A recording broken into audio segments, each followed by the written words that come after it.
भारतीय सेना ने पहली बार सीमा पार म्यांमार में कार्रवाई कर उग्रवादियों को मार गिराया है। भारतीय सेना ने म्यांमार में ऑपरेशन चलाया जिसमें 20 उग्रवादी मारे गए हैं। सेना ने म्यांमार सीमा में उग्रवादियों की अवैध हथियार फैक्ट्री को भी तबाह कर दिया है।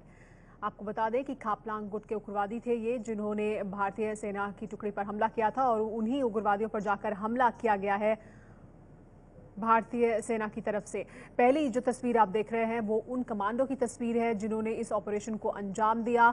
भारत की सीमा से निकलकर म्यांमार की सीमा के भीतर जाकर उग्रवादियों पर यह हमला किया गया जिसमें 40 उग्रवादी मारे गए। सेना के सूत्रों ने के मुताबिक स्पेशल फोर्स की 2 छोटी यूनिट ने इस ऑपरेशन को अंजाम दिया। एक यूनिट में 10 से 15 कमांडो थे। ये सभी कमांडो इम्फाल स्थित सेना की हवाई पट्टी से उड़े थे। रात के अंधेरे में करीब 3 बजे सेना के ALH हेलीकॉप्टर ने कमांडोज को भारत म्यांमार सीमा पर उतार दिया। एक यूनिट में सेना के करीब 15 जवान थे। सोमवार की रात करीब 3 बजे भारत म्यांमार सीमा पर उतारा था। भारतीय सेना के हेलीकॉप्टर ने सभी कमांडो पैदल ही म्यांमार की सीमा में दाखिल हुए और फिर उग्रवादियों के अड्डे तक पहुंचे।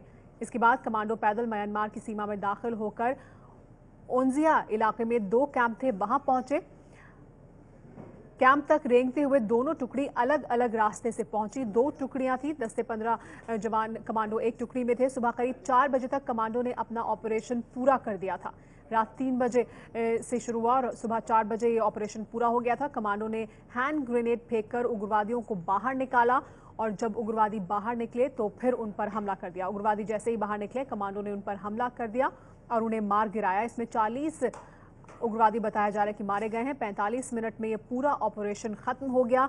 जिस तरीके से कमांडो गए थे उसी तरह से वो वापस लौट भी आए भारतीय सीमा के अंदर।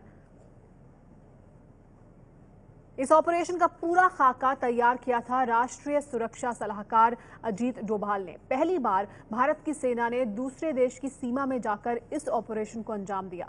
देखिए डोभाल की पूरी कहानी। हिंदुस्तान के इतिहास में पहली बार सीमा पार जाकर भारतीय सेना ने उग्रवादियों का किया खात्मा। महज 100 घंटे के भीतर सेना के जांबाज ने म्यांमार की सीमा में घुसकर सैनिकों की शहादत का लिया बदला।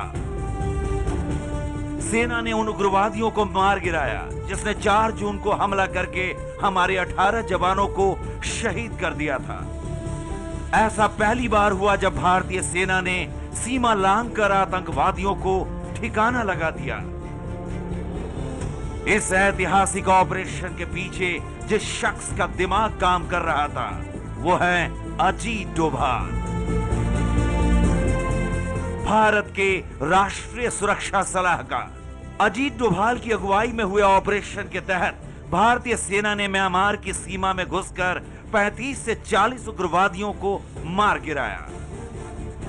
भारतीय सेना ने जिन कैंप पर हमला किया था उनके बारे में सेना को पहले से जानकारी थी, लेकिन ऐसा पहली बार हुआ जब किसी राष्ट्रीय सुरक्षा सलाहकार की देखरेख में सेना की स्पेशल फोर्स ने इस तरह दूसरे देश की धरती में जाकर उग्रवादियों को मार गिराया हो।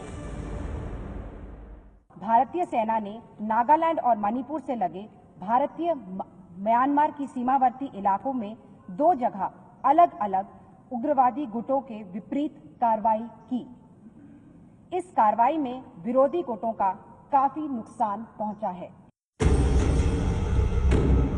सेना को खबर मिली थी कि वही गुट फिर से हमले की साजिश रच रहा है। सूत्रों के मुताबिक इसकी जानकारी जैसे ही राष्ट्रीय सुरक्षा सलाहकार को मिली, अजीत डोभाल ने नई रणनीति बनाई और उसी के आधार पर सेना ने सीमा पार करके उग्रवादियों के मंसूबों को नाकाम कर दिया। मंगलवार की सुबह नागालैंड और मणिपुर की सीमा से सटे म्यांमार के 2 इलाकों में सेना की टुकड़ियां घुसी और उग्रवादियों को खत्म किया। सूत्रों से मिली जानकारी के मुताबिक अजीत डोभाल को प्रधानमंत्री नरेंद्र मोदी के साथ बांग्लादेश की यात्रा पर जाना था, लेकिन अपनी यात्रा रद्द करके वो ऑपरेशन की निगरानी में जुटे रहे। 4 जून को 6 डोगरा राइफल्स की एक कंपनी के काफिले पर उग्रवादियों ने पहले IED से धमाका किया था और फिर रॉकेट लॉन्चर और गोलियां दागी थी। हमले में 18 जवान शहीद हुए थे। NSCN खापलांग ने हमले की जिम्मेदारी ली थी और अब 4 दिन के भीतर ही सेना ने करारा जवाब दे दिया।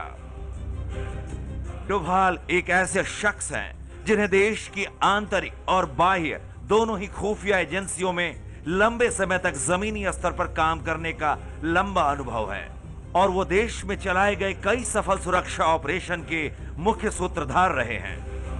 जनवरी 2005 में खुफिया ब्यूरो के पद से रिटायर्ड डोभाल वर्ष 1968 बैच के IPS अधिकारी रहे हैं। मूलतः उत्तराखंड के पौड़ी गढ़वाल से आने वाले अजीत डोभाल ने अजमेर मिलिट्री स्कूल से पढ़ाई की है और आगरा विश्वविद्यालय से अर्थशास्त्र में MA किया है। कुछ साल वर्दी में बिताने के बाद डोभाल ने 33 वर्ष से अधिक समय खुफिया अधिकारी के तौर पर बिताया और इस दौरान वो पूर्वोत्तर, जम्मू कश्मीर और पंजाब में तैनात रहे।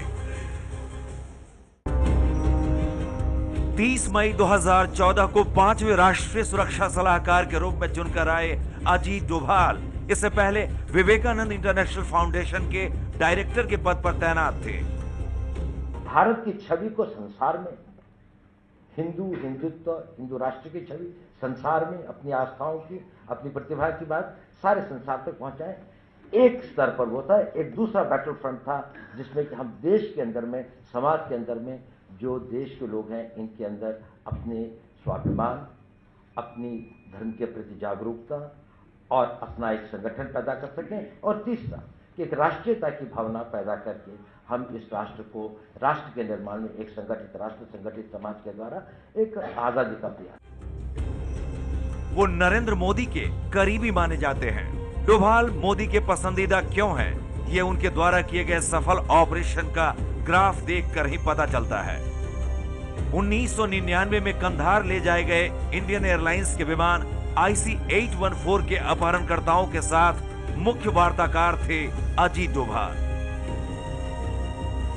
अजीत डोभाल साल 1989 में अमृतसर के स्वर्ण मंदिर से आतंकवादियों का सफाया करने के लिए चलाए गए ऑपरेशन ब्लैक थंडर के तहत पंजाब पुलिस और राष्ट्रीय सुरक्षा गार्ड के साथ मिलकर खुफिया ब्यूरो के अधिकारियों के दल के मुखिया भी रह चुके हैं।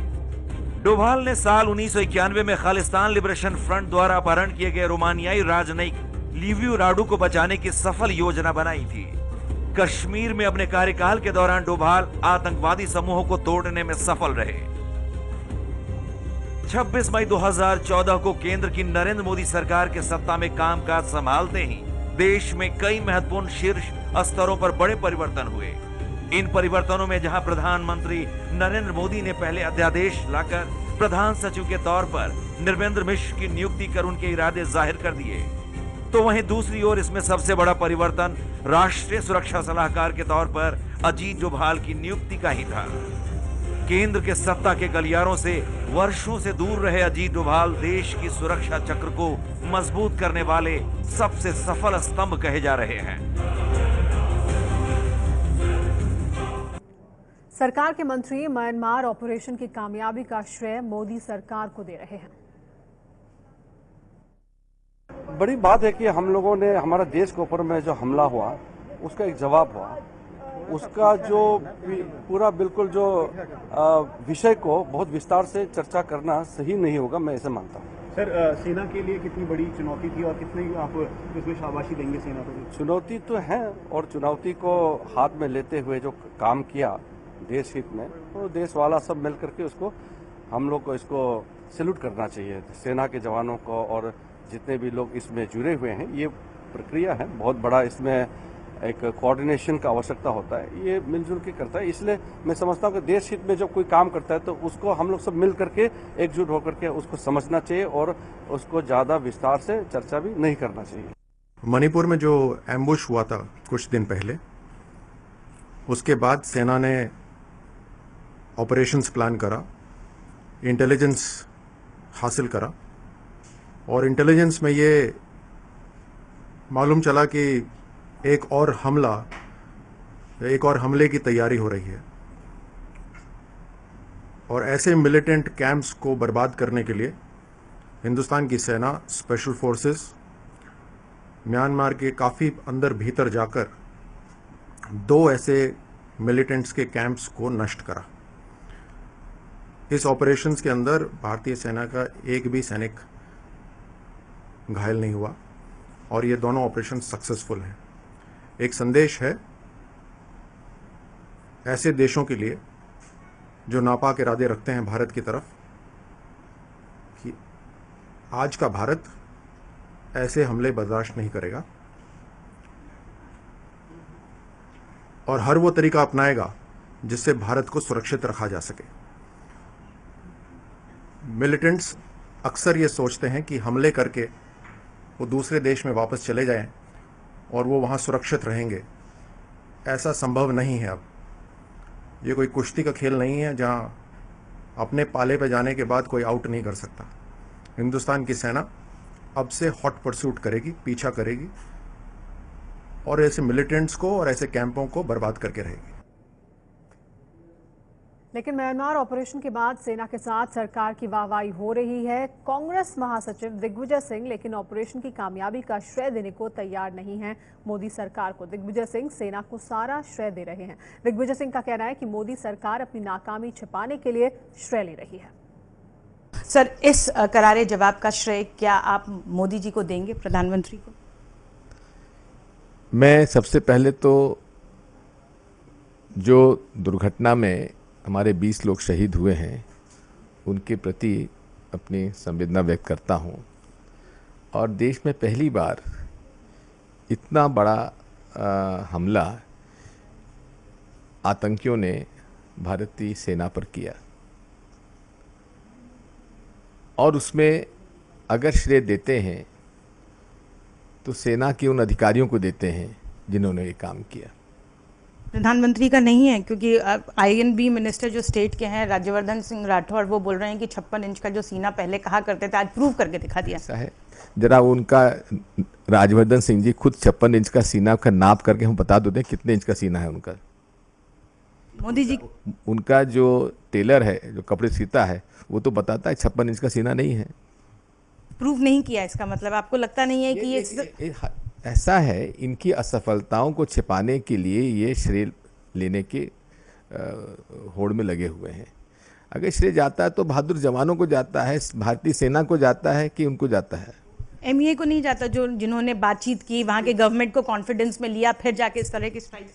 ये अगर कोई भी सरकार होती तो यही कदम उठाती, क्योंकि इतनी बड़ी घटना पहली बार हुई है।